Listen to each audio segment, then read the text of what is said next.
하나님의 약속은 믿지만 그 성취 방식은 자신이 이루려는 것, 이것은 몸은 분명히 가나안에 들어와 있지만 우리의 삶의 방식, 생각의 틀은 여전히 애굽에 머물러 있는 것이다. 창세기 12장을 돌아보면 아브라함은 기근을 피해 애굽으로 내려갔고 그곳에서 얻은 소유물과 여종들, 바로 하갈을 데리고 나옵니다. 문제는 이 애굽에서 가져온 것들이 단순히 물질적인 재산이 아니라는 점입니다. 창세기 16장에서 우리는 바로 그 청산되지 않은 애굽의 잔재가 아브라함과 사라의 삶 속에서 어떻게 살아있는 폭발로 이어지는지를 목도하게 됩니다. 애굽의 문화와 방식, 사고방식이 얼마나 깊숙이 우리의 신앙생활에 영향을 미치는지 보여주는 대목입니다. 사례의 3단 논법을 보십시오. 그녀는 자신의 결핍, 즉 불임을 합리적으로 인정합니다. 그리고는 하나님의 약속이 지연되자 하나님이 자신에게 출산을 허락하지 않으신다고 자의적으로 판단합니다. 마지막으로 자신의 방식, 즉 여종 하갈을 통해 스스로 자녀를 얻으려 합니다. 존 칼빈의 통찰처럼 사례의 문제는 단지 인내의 부족에 있지 않습니다. 그녀는 하나님이 약속을 이루실 것을 믿었을지도 모릅니다. 하지만 그 약속이 이루어지는 방식만큼은 자신이 결정하려 했다는 데에 그녀의 근본적인 불신앙이 담겨 있습니다. 이는 우리가 신앙생활에서 자주 저지르는 오류와도 맞닿아 있습니다. 사례의 행동은 당시 애굽의 법적인 문법 안에서는 완벽하게 합리적이고 정당했습니다. 누지 문서나 함무라비 법전에는 대리모 조항이 있었고 이는 사회적 통념과 당시의 윤리적 기준에서 볼 때 아무런 문제가 없었을 것입니다. 그러나 영적인 관점에서 볼 때 이는 언약의 파괴이자 비정당한 행위였습니다. 하나님의 뜻이 부재한 상태에서 인간적인 합리성만을 추구한 결과 하갈이라는 한 인격체를 도구화하고 말았습니다. 이것이 우리에게 주는 강력한 교훈은 세상에서 완벽하게 합리적인 해결책이라 할지라도 그것이 하나님의 약속과 뜻 앞에서 불신앙이 될 수 있다는 것입니다. 세상의 법이 아닌 하나님의 법으로 우리의 삶을 조명해야 할 이유가 여기에 있습니다. 창세기 3장의 타락의 시작과 창세기 16장의 타락의 반복은 놀랍도록 유사한 패턴을 보여줍니다. 창세기 3장에서 하와가 선악과를 먹으라고 제안하고 아담이 묵시적으로 동의하며 그 결과를 관계의 파괴와 수치로 경험했듯이 창세기 16장에서는 사례가 하갈을 취하라고 제안하고 아브람이 듣고 묵시적으로 동의합니다. 그 결과는 또다시 큰 고난과 가족관계의 파괴로 이어집니다. 인간은 시대를 초월하여 하나님의 분명한 말씀보다 자신의 이기적인 계산과 욕망을 따르는 경향이 있음을 이 두 사건이 여실히 보여줍니다. 사례의 조급함, 즉 자녀를 얻으려는 조급함은 오늘날 현대교회가 부흥과 성장을 향해 보이는 조급함과 놀랍도록 닮아 있습니다. 때로는 성과주의에 매몰되고 효율 중심의 경영 원리를 교회에 적용하며 심지어 사람마저 사역의 자원으로만 여기는 경향이 나타나기도 합니다. 웨스트민스터 신앙고백 21장 3절의 말씀은 우리에게 엄중한 경고를 던집니다. 기도와 예배, 헌금 등 모든 신앙적인 행위는 오직 하나님이 제정하신 방식과 수단을 따라야 합니다. 인간적인 조급함과 방법론이 하나님의 거룩한 사역을 오염시키지 않도록 늘 경계해야 할 것입니다. 인간의 방향, 즉 애굽의 논리는 늘 크고 화려한 것, 위를 향한 야망, 성과와 기능을 중심으로 움직입니다. 하지만 하나님의 방향, 은혜의 논리는 정반대입니다. 하나님은 낮고 천한 자리, 언약 밖으로 밀려난 자, 바로 광야의 하갈에게로 향하십니다. 아브람의 장막안은 여전히 애굽의 방식이 지배하고 있었지만 역설적으로 사람들에게 버려지고 소외된 광야에서 하나님의 특별한 방문이 일어났습니다. 이는 하나님의 은혜가 우리의 예상과 기대를 뛰어넘어 가장 연약한 자에게 임함을 보여주는 장면입니다. 애굽의 시선은 사람을 기능적 가치로만 봅니다. 하갈은 그저 사례의 소유물, 아이를 낳는 도구에 불과했습니다. 법적인 종이며 이방인, 도망자로 인식되었고 쓸모가 다하면 버려지는 기능적 존재로 여겨졌습니다. 그러나 언약의 시선, 하나님의 시선은 존재적 가치를 봅니다. 하나님은 하갈의 이름을 부르시며 심지어 사례의 여종 하갈아라고 구체적으로 호명하십니다.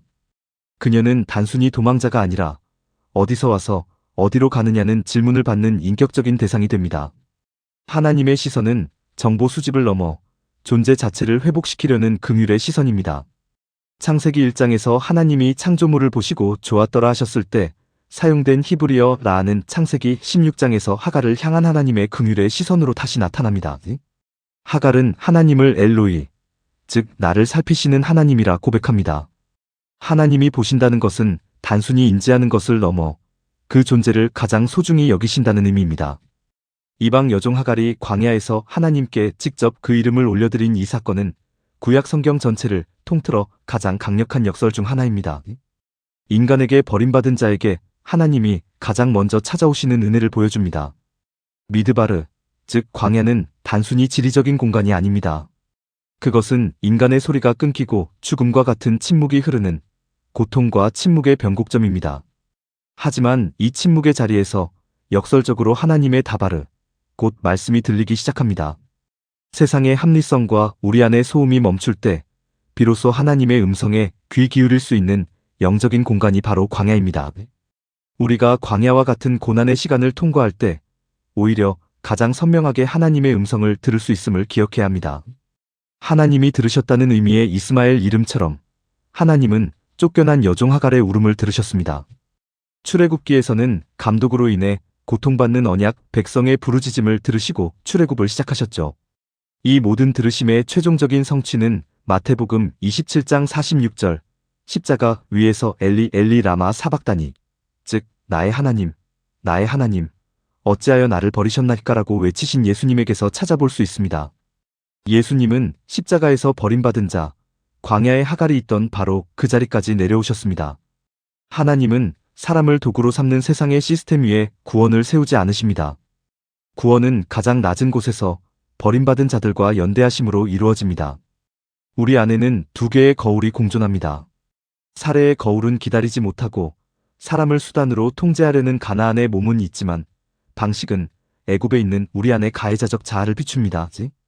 반면 하갈의 거울은 광야로 내몰리고 시스템과 타인의 죄로 인해 상처받고 아무도 듣지 않는 곳에서 홀로 우는 우리 안의 피해자적 자아를 보여줍니다. 이 모순되고 상처 입은 두 자아가 우리 안에 공존할 때 십자가의 자리가 바로 우리를 먼저 찾아오시는 하나님의 은혜가 임하는 지점입니다. 하나님은 우리의 완벽함을 요구하시지 않고 우리의 깨어지고 모순된 모습 그대로를 찾아오시는 분이십니다. 일반 종교의 논리는 만약 애굽의 잔재를 완전히 청산하면 하나님이 찾아오시고 은혜를 주신다고 말합니다. 즉, 자격을 갖추면 은혜를 받는다는 방식이죠.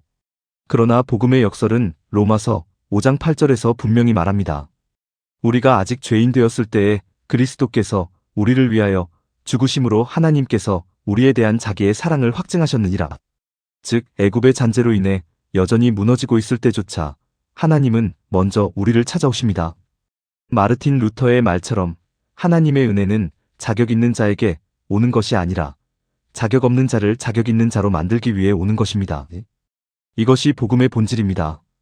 광야의 위로는 달콤하지만 광야 그 자체가 생명을 영원히 유지시킬 수는 없습니다. 하갈에게 주어졌던 하나님의 명령은 내 여주인에게 돌아가서 복종하라는 것이었습니다. 이는 단순히 고통을 감내하라는 명령이 아니라 현실 속으로 돌아가 하나님이 주시는 힘으로 순종의 삶을 살아내라는 명령이었습니다. 오늘날 우리에게 이 명령은 무엇일까요?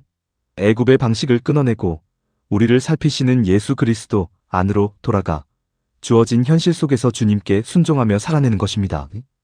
이것이 바로 영적인 성숙이며 참된 신앙의 길입니다.